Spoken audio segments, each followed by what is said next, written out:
Hi. As we're wrapping up the term, we're starting to think about the long-term view, both the long-term for your work in social justice and the long-term for a social perspective on where we want society to go. So starting first with you and your work, one of the things I really want to point out is that you have had very specialized training that most people don't get. So we kind of need you on the team.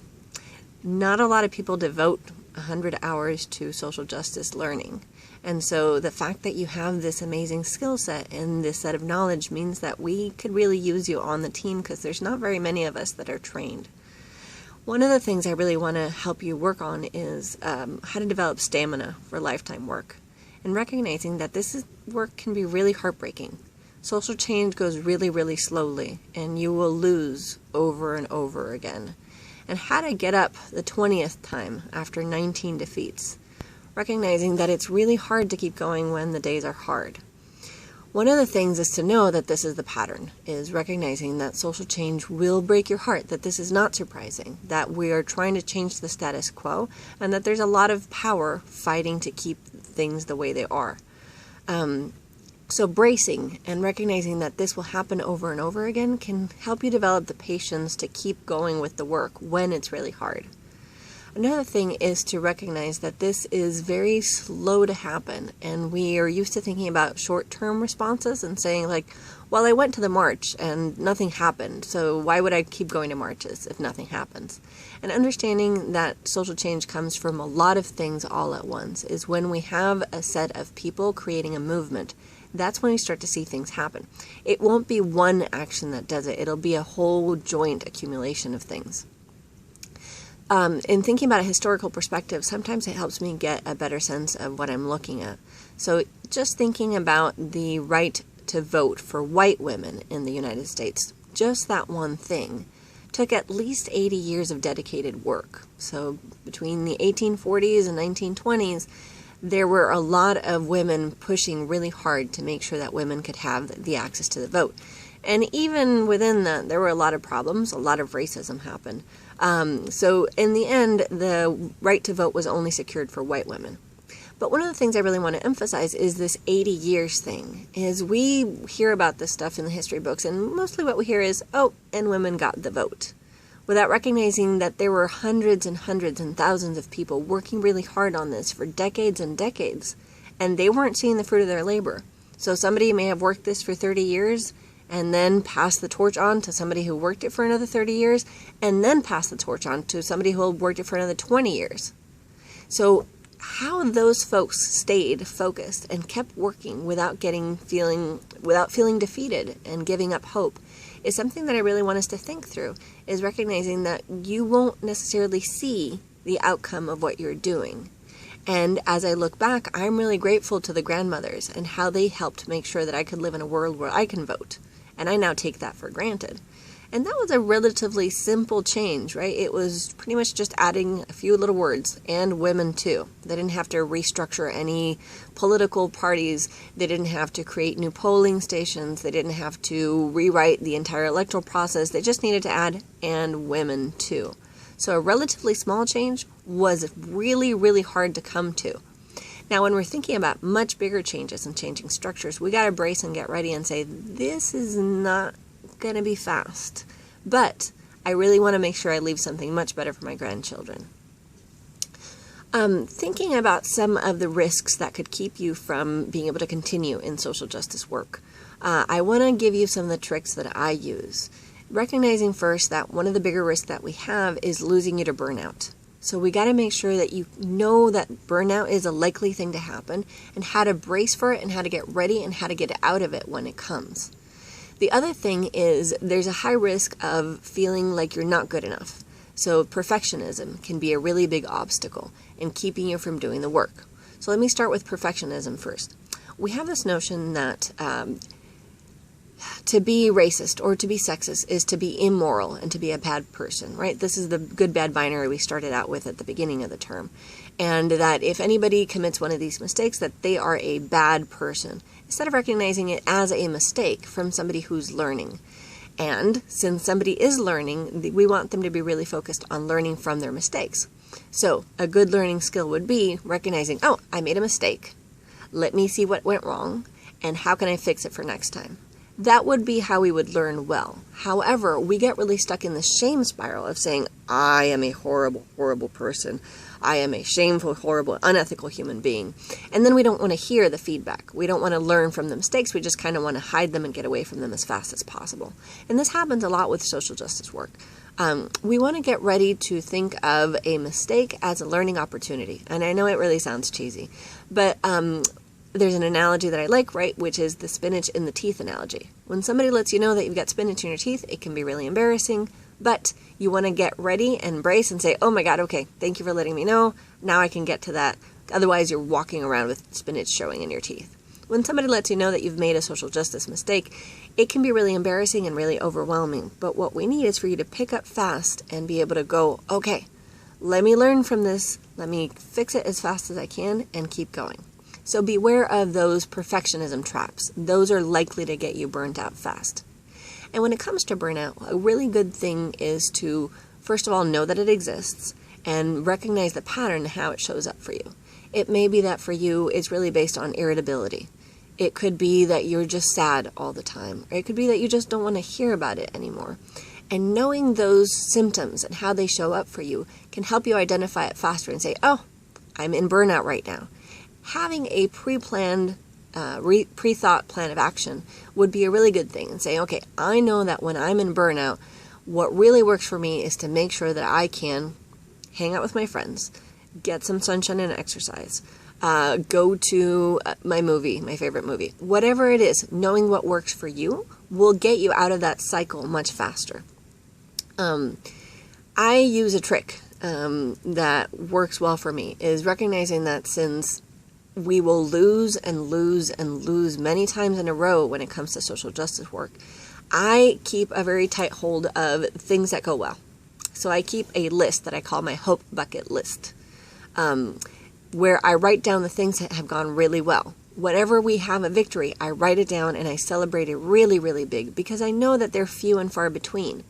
And when things are feeling like there's absolutely no hope and nothing can change, I can go back to my list and say, no, we have won. We do win. We win all the time. It's just really, really slow. So that is one of my favorite tricks on the very, very hardest days. And the hard days really do come. And when they do, I pull out my list and read, and it helps me feel a little bit better. I also try to make sure to stay away from situations that really suck out my hope. I kind of think of hope as a very fragile, limited resource.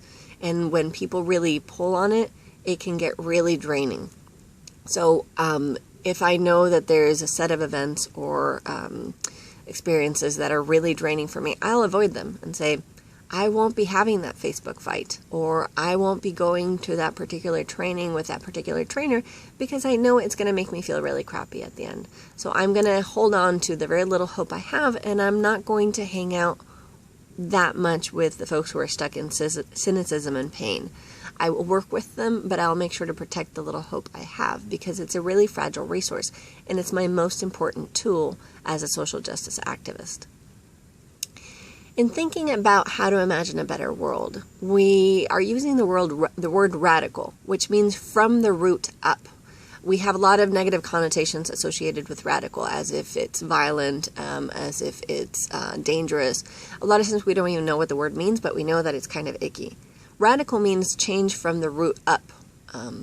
And if we start to think about, like, for example, the analogy of a tree, if we just change the leaves a little bit, we may not get as big of a result as if we can go from the root to the trunk all the way up to the leaves.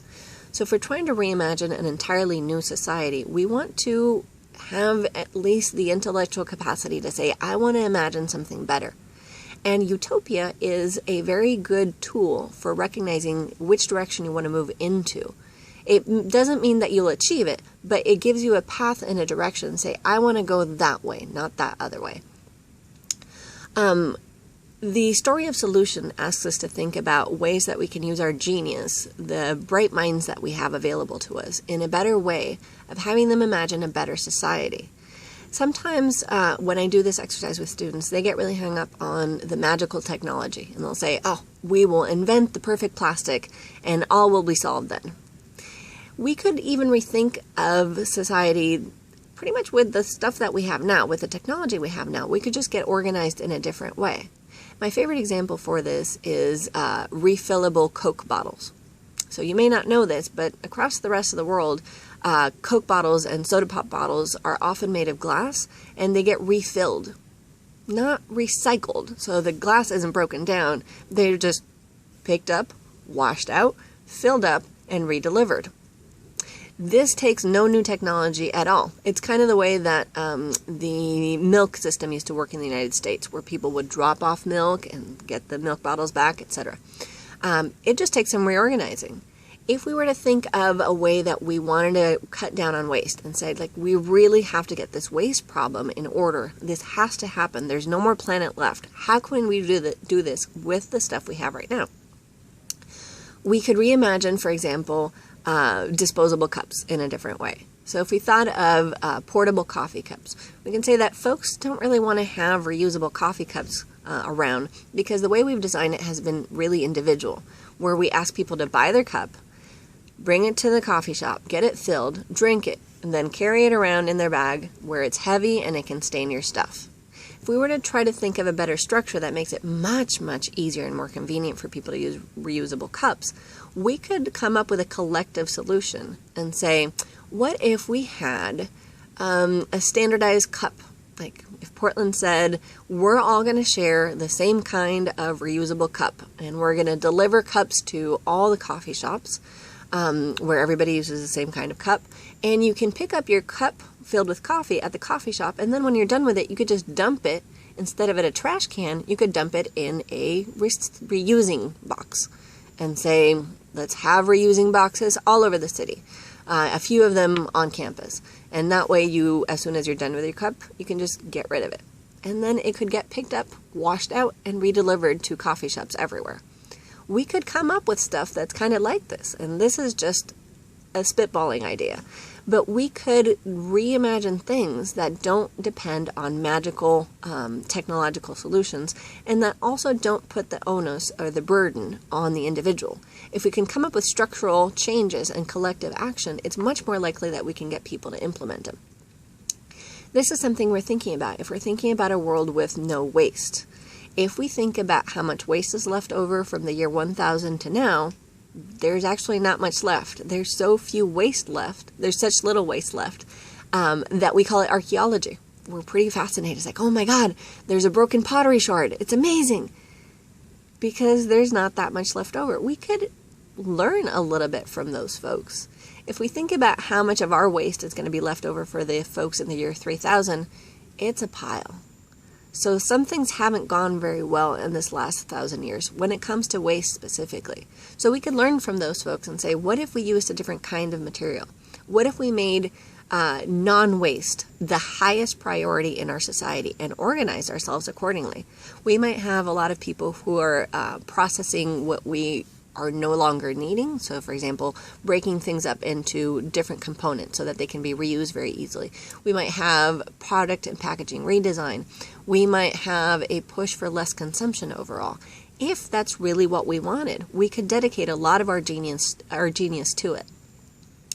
When it comes to thinking about people's daily lives and quality of life, if we could imagine a society in which people only needed to work 15 hours a week to get their basic needs met, society would change a lot. Social relationships would change. You would have enough time to hang out with your people. You could have enough time to actually have breakfast and lunch and dinner with your people. You could have enough time to cook meals. And that would change how people eat and how their physical health is doing. You might even have enough time for exercise. You could work out, right? Human bodies do really well with movement, but somehow we've organized a society in which we're not letting human bodies eat well or move well. And that has really big impacts on physical health. We could have enough time to have hobbies or play with art or go to concerts. The entire society would shift. And so I would ask you, if we could design a society in which we could actually have enough for everybody to live on and have their basic needs met at only 15 hours a week, would that be a high priority for you? Would you like us to organize the society this way? And if we have that end goal and say, we want this to happen, can we reverse engineer and say, in order for this to happen, we're going to need to shift quite a few things around. And I'll give you some of the examples that students have come up with in my class for how they would want to engineer a society to get to that 15-hour week, if that was a goal that they wanted. Some students have said, well, what if we had like a trade-off system and say, if you can give us 15 hours of your week to work on stuff that we need as a society, like we might need farmers and we might need teachers and we might need doctors, if you can give us 15 hours a week to do those tasks that need doing, then we as a society can promise you some stuff in return. We could give you free healthcare. We could give you free education. We could give you free housing. We could even give you free food. When we think of it right now, the society that we've organized only allows certain kinds of people to have food. And specifically, it's the people with money that are allowed to eat. And if we want to dream of a better world, I would like a world in which everybody gets to eat, whether they have money or not. Eating should be a basic human right. And so I want to organize a society that goes in that direction. So if we could say to the people that can contribute to society, if you can give us 15 hours of your week, then we can give you all of this stuff. Housing, food, healthcare, education. That would be a pretty big impact. We could think of some things that are going to be difficult in that sense. It's like we might have to choose some tasks and some jobs that we need as a society and some that we don't. We might say we will need less tanning salons and we might need less glitter pens because we need more people to be doing farming and to be doing education work. And so if you want to do those kinds of tasks, that's fine, but do that on your own time. We need, for the 15-hour work thing to work, we'll need you to be focused on only some tasks. And now we got to think of and say, how are people going to choose their work within this idea? And my students have come up with really interesting ideas. One of the ways that we could do it would be to figure out which tasks are more popular than others and say, we need a lot of folks to be doing farming, or we need a lot of folks to be doing cleaning. And if we don't have enough folks to fill that, we could say, let's compensate them at a higher rate. And say, we could either give them extra money to buy extra fun stuff, so past the basics, or we could encourage them to take on the drudgy tasks by giving them less hours of work. So instead of working 15 hours a week, it could be 8. Or we could have a sharing system in which people do different kinds of tasks. So you could do 10 hours of teaching and 5 hours of cleaning. Or all kinds of things. But recognizing that the way that we think of tasks right now is that we tend to compensate people for the more fun tasks or the more enjoyable tasks. And we tend to punish them when they're already doing the harder tasks or the less fun tasks. So if we kind of think about this in a way where everybody actually got to choose what they wanted to work out, like really, really, not in the society that we have right now, people would be very likely to choose the more fun tasks and not want to choose the drudgy tasks. So we would need to encourage folks in a different way and say we could either pay them extra or increase the status of it, or give them extra fun breaks or extra fun stuff, which is pretty much the opposite of the way we have it organized right now. One thing to think about is, as a measure of fairness, is would people want to trade places with each other? Like right now, if I were to be offered a really high-end job, or if you were to be offered a really high, amazing job with a nice upper middle class standing, you would be very likely to say, yeah, thank you, sign me up for that. Whereas if we were to offer somebody who's in an upper middle class position the chance to be you for a bit, they might say, no, thank you.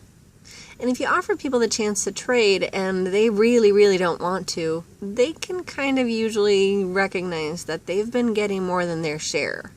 If you're not quite willing to say, no, I think that what you have is just as good as what I have, or it's not far enough that I could imagine going into your place, we come a little bit closer to the measure of what some folks say fairness could be.